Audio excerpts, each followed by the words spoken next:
प्रिय भक्तों, अगर आप भी चाहते हैं कि आप शनि देव की कुदृष्टि से बचे रहें और आपको शनि देव की सिर्फ आशीर्वाद और असीम कृपा ही प्राप्त हो, तो आप इस महामंत्र का जाप अवश्य करें। इस मंत्र के नियमित 108 बार जाप करने से नकारात्मक ऊर्जा और बुरी शक्तियां समाप्त होती हैं। काला जादू, टोना टोटका और तंत्र बाधा, काला जादू, टोना टोटका और तंत्र बाधा का नाश होता है। व्यक्ति का तेज और आत्मविश्वास बढ़ता है और साथ ही शनि देव की कृपा से उसे अथाह धन की प्राप्ति होती है। इसलिए प्यारे भक्तों, आप इस महामंत्र का जाप अवश्य करें। जिस भी भक्त ने आज तक इस महामंत्र का जाप किया है, उसे सिर्फ शनि देव की असीम कृपा ही प्राप्त हुई है। इसलिए प्यारे भक्तों, आप इस महामंत्र का जाप अवश्य करें। यह मंत्र बहुत ही शक्तिशाली और प्रबल मंत्र है। इस मंत्र का प्रभाव तुरंत ही दिखाई देने लगता है और साथ ही आपका जीवन सुखद हो जाएगा।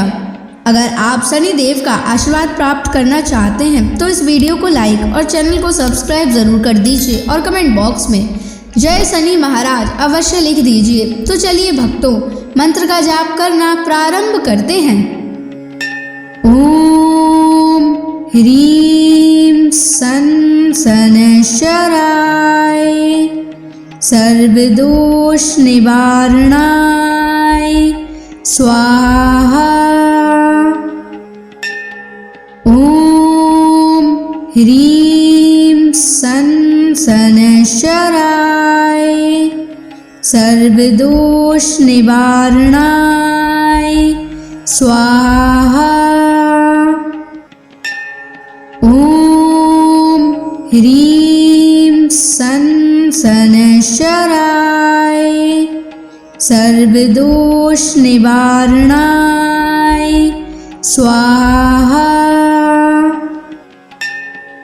ओम ह्रीं सन शनैश्चराय सर्वदोष निवारणाय स्वाहा।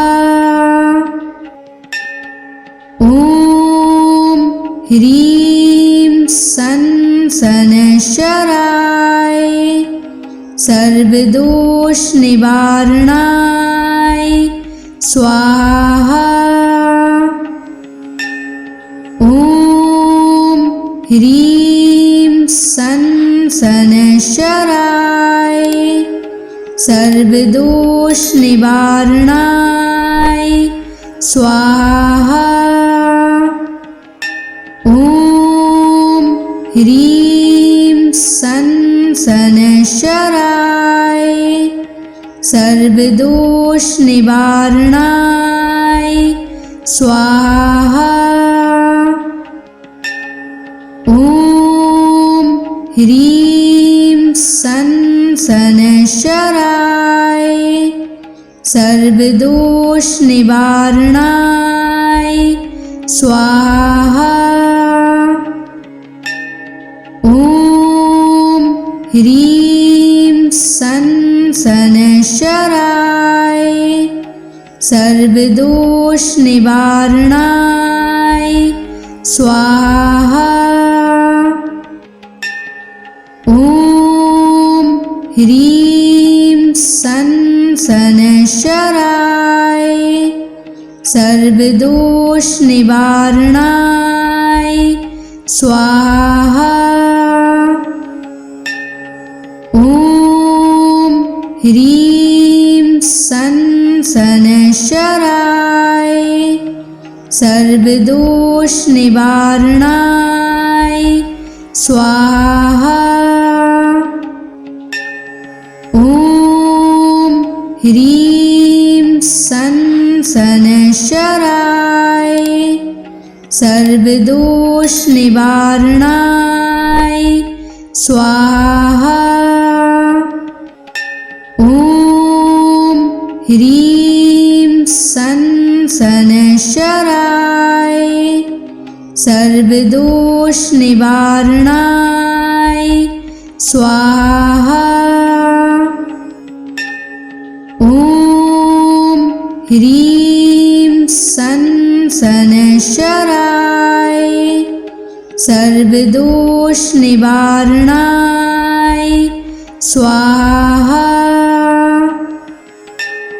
ॐ ह्रीं सन् शनैश्चराय सर्वदोषनिवारणाय स्वाहा। ॐ ह्रीं सन् शनैश्चराय सर्वदोषनिवारणाय स्वाहा।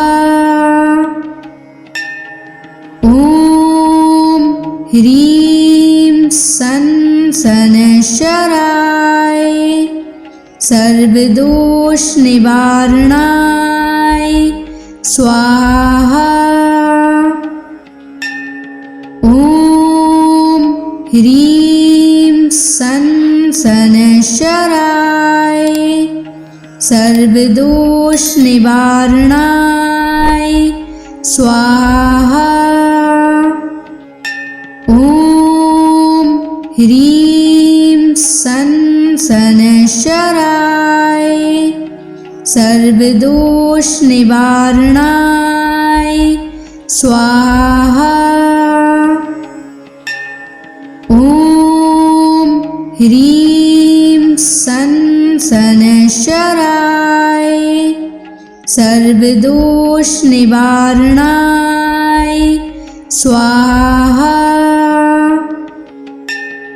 ॐ ह्रीं सन् शनैश्चराय सर्वदोषनिवारणाय स्वाहा। ॐ ह्रीं सन् शनैश्चराय सर्वदोषनिवारणाय स्वाहा। ॐ ह्रीं सन् शनैश्चराय सर्वदोषनिवारणाय स्वाहा।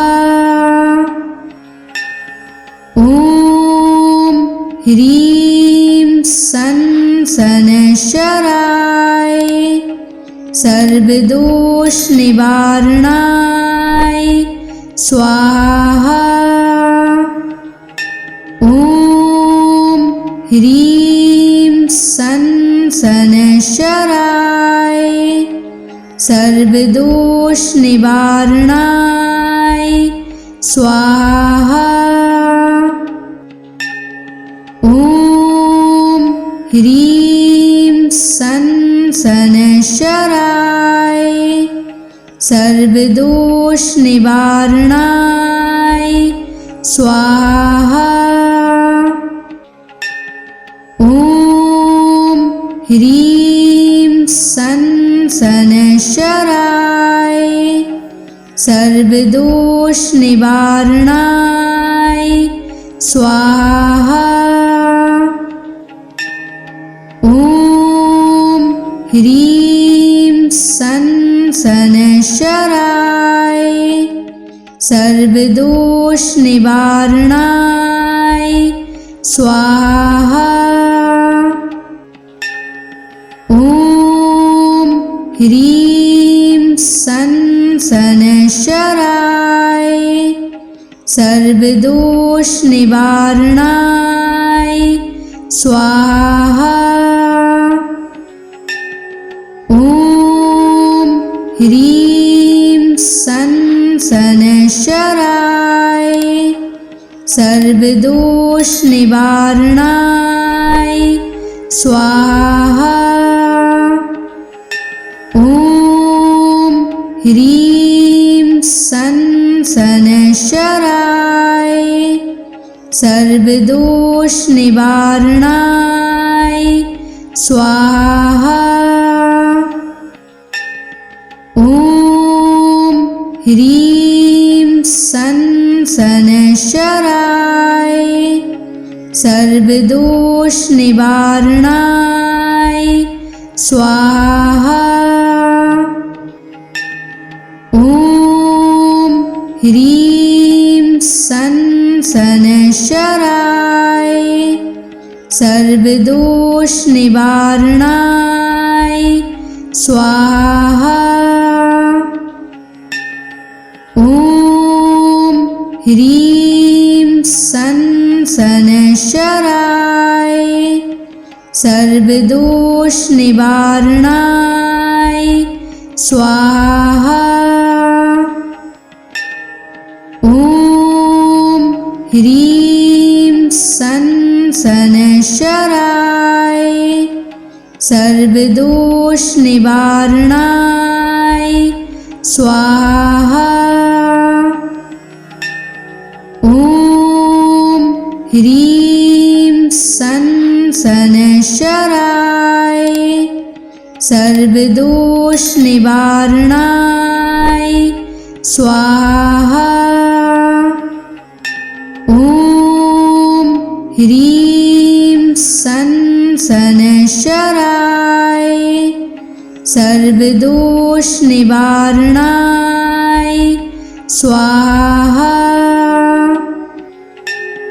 ॐ ह्रीं सनशराय सर्वदोष निवारणाय स्वाहा।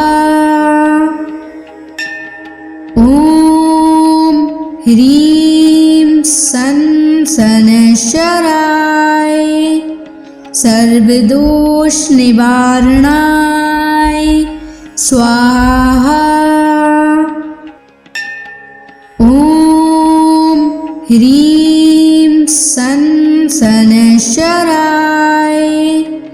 सर्वदोष निवारणाय स्वाहा।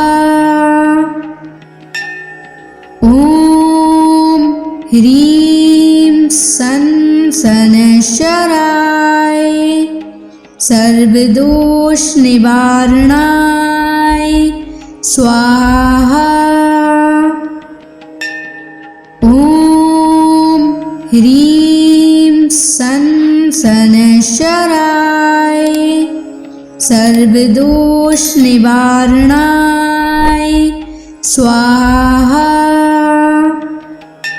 ॐ ह्रीं सनशराय सर्वदोष निवारणाय स्वाहा।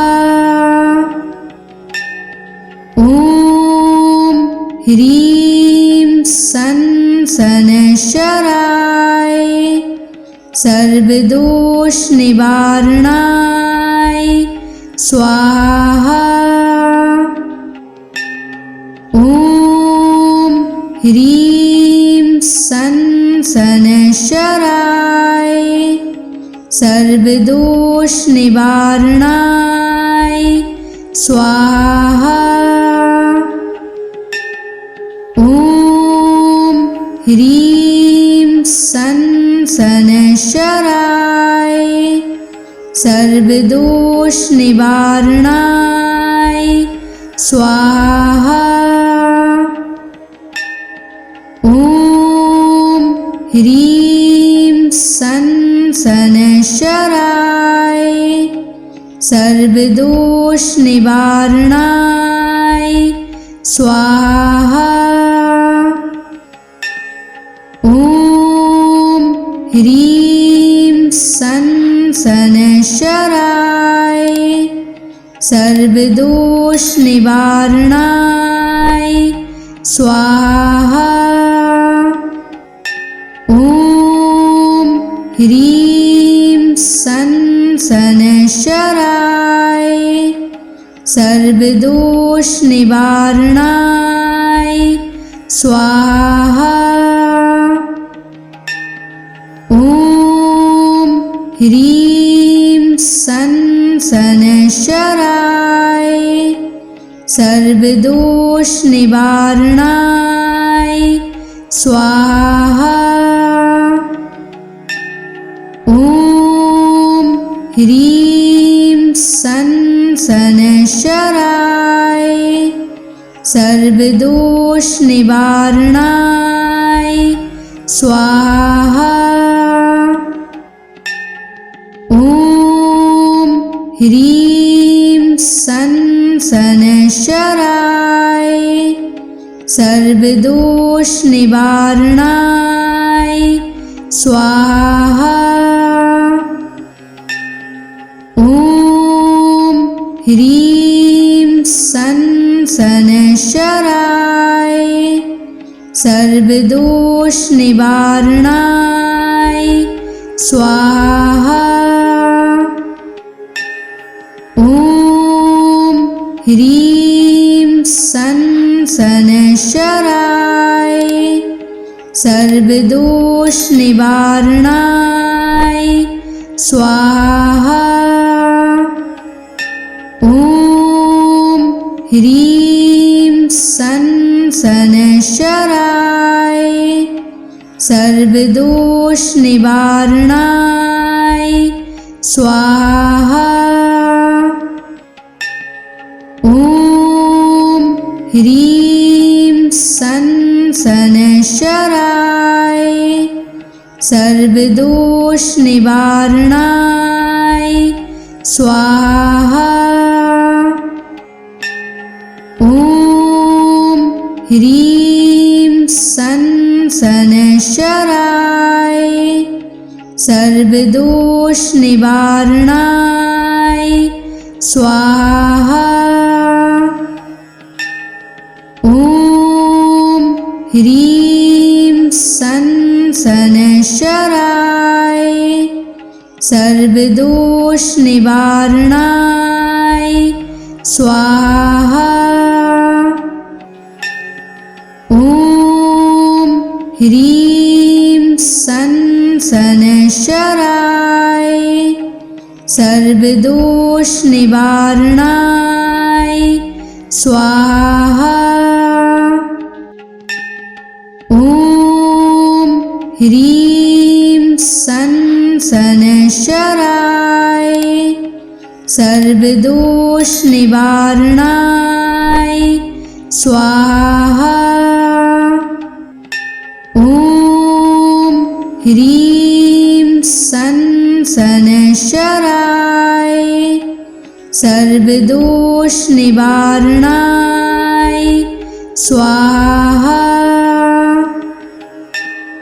ॐ ह्रीं सन शनैश्चराय सर्वदोष निवारणाय स्वाहा।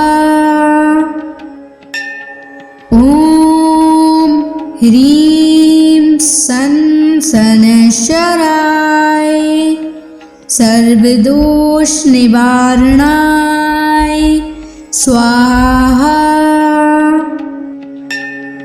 ॐ ह्रीं सन शनैश्चराय सर्वदोष निवारणाय स्वाहा। ॐ ह्रीं सन शनैश्चराय सर्वदोष निवारणाय स्वाहा। ॐ ह्रीं सन शनैश्चराय सर्वदोष निवारणाय स्वाहा। ॐ ह्रीं सन शनैश्चराय सर्वदोष निवारणाय स्वाहा। ॐ ह्रीं सन शनैश्चराय सर्वदोष निवारणाय स्वाहा। ॐ ह्रीं सन शनैश्चराय सर्वदोष निवारणाय स्वाहा। ॐ ह्रीं सन शनैश्चराय सर्वदोष निवारणाय स्वाहा। ॐ ह्रीं सन् शनैश्चराय सर्वदोषनिवारणाय स्वाहा। ॐ ह्रीं सन् शनैश्चराय सर्वदोषनिवारणाय स्वाहा। ॐ ह्रीं सन् शनैश्चराय सर्वदोषनिवारणाय स्वाहा। ॐ ह्रीं सन् शनैश्चराय सर्वदोषनिवारणाय स्वाहा। ॐ ह्रीं सन् शनैश्चराय सर्वदोषनिवारणाय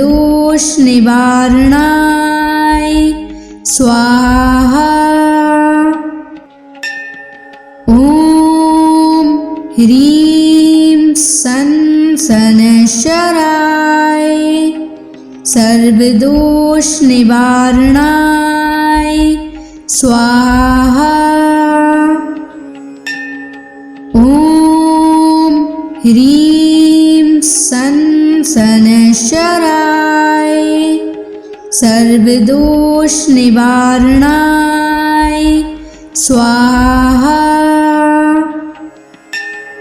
ॐ ह्रीं सन् शनैश्चराय सर्वदोषनिवारणाय स्वाहा। ॐ ह्रीं सन् शनैश्चराय सर्वदोषनिवारणाय स्वाहा। ॐ ह्रीं सन् शनैश्चराय सर्वदोषनिवारणाय स्वाहा। ॐ ह्रीं सन् शनैश्चराय सर्वदोषनिवारणाय स्वाहा। ॐ ह्रीं सन् शनैश्चराय सर्वदोषनिवारणाय स्वाहा। ॐ ह्रीं सन् शनैश्चराय सर्वदोषनिवारणाय स्वाहा। ॐ ह्रीं सन् शनैश्चराय सर्वदोषनिवारणाय स्वाहा। ॐ ह्रीं सन् शनैश्चराय सर्वदोषनिवारणाय स्वाहा। ॐ ह्रीं सन् शनैश्चराय सर्वदोषनिवारणाय स्वाहा। ॐ ह्रीं सन् शनैश्चराय सर्वदोषनिवारणाय स्वाहा।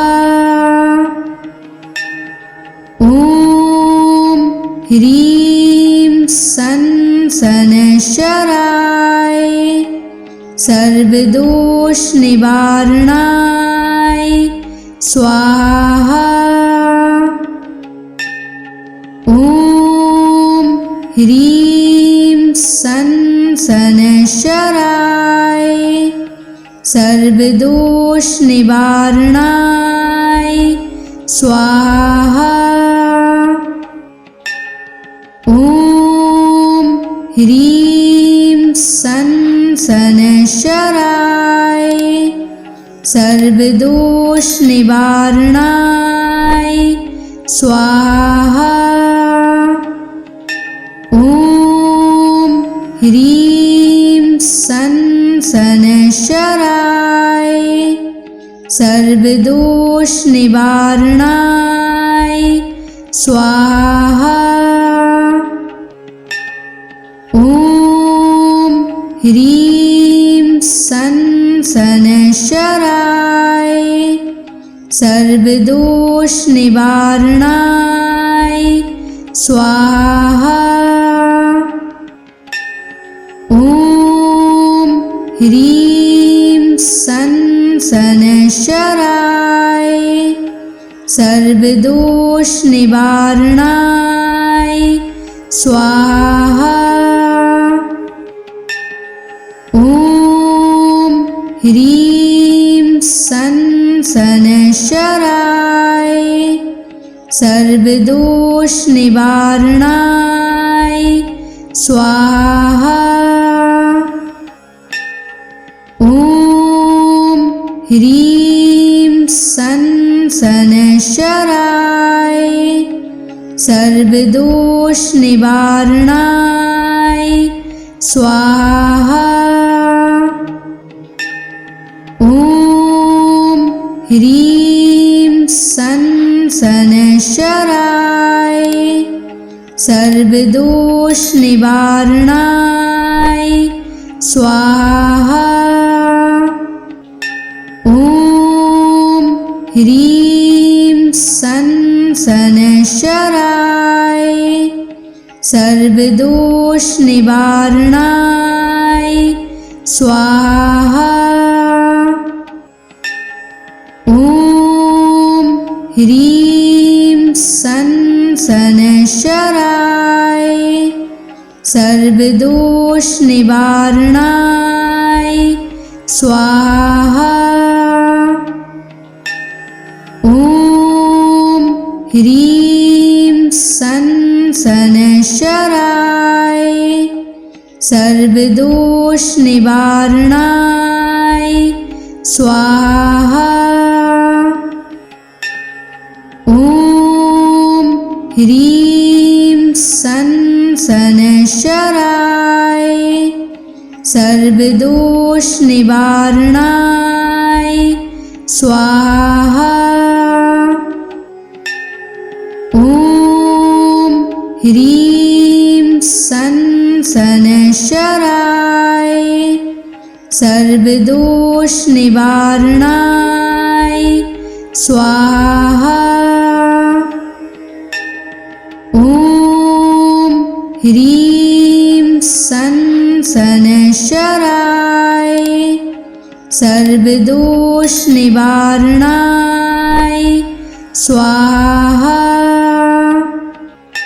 ॐ ह्रीं सं शनैश्चराय सर्वदोष निवारणाय स्वाहा।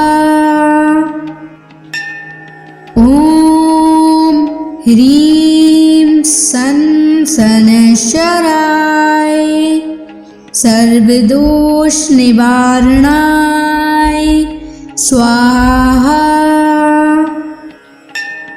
ॐ ह्रीं सं शनैश्चराय सर्वदोष निवारणाय स्वाहा।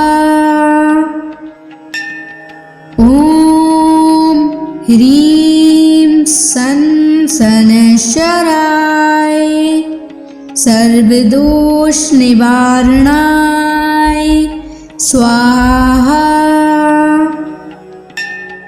ॐ ह्रीं सं शनैश्चराय सर्वदोष निवारणाय स्वाहा। ॐ ह्रीं सन शनैश्चराय सर्वदोष निवारणाय स्वाहा। ॐ ह्रीं सन शनैश्चराय सर्वदोष निवारणाय स्वाहा। ॐ ह्रीं सन शनैश्चराय सर्वदोष निवारणाय स्वाहा। ॐ ह्रीं सन शनैश्चराय सर्वदोष निवारणाय स्वाहा। ॐ ह्रीं सन शनैश्चराय सर्वदोष निवारणाय स्वाहा। ॐ ह्रीं सन शनैश्चराय सर्वदोष निवारणाय स्वाहा। ॐ ह्रीं सन शनैश्चराय सर्वदोष निवारणाय स्वाहा। ॐ ह्रीं सन शनैश्चराय सर्वदोष निवारणाय स्वाहा।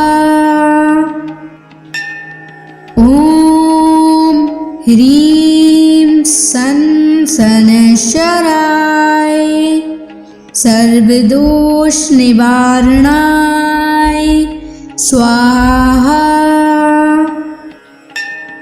ॐ ह्रीं सन शनैश्चराय सर्वदोष निवारणाय स्वाहा। ॐ ह्रीं सन शनैश्चराय सर्वदोष निवारणाय स्वाहा। ॐ ह्रीं सन शनैश्चराय सर्वदोष निवारणाय स्वाहा। ॐ ह्रीं सन शनैश्चराय सर्वदोष निवारणाय स्वाहा। ॐ ह्रीं सन शनैश्चराय सर्वदोष निवारणाय स्वाहा। ॐ ह्रीं सन शनैश्चराय सर्वदोष निवारणाय स्वाहा। ॐ ह्रीं सन शनैश्चराय सर्वदोष निवारणाय स्वाहा। ॐ ह्रीं सन शनैश्चराय सर्वदोष निवारणाय स्वाहा। ॐ ह्रीं सन शनैश्चराय सर्वदोष निवारणाय स्वाहा। ॐ ह्रीं सन शनैश्चराय सर्वदोष निवारणाय स्वाहा।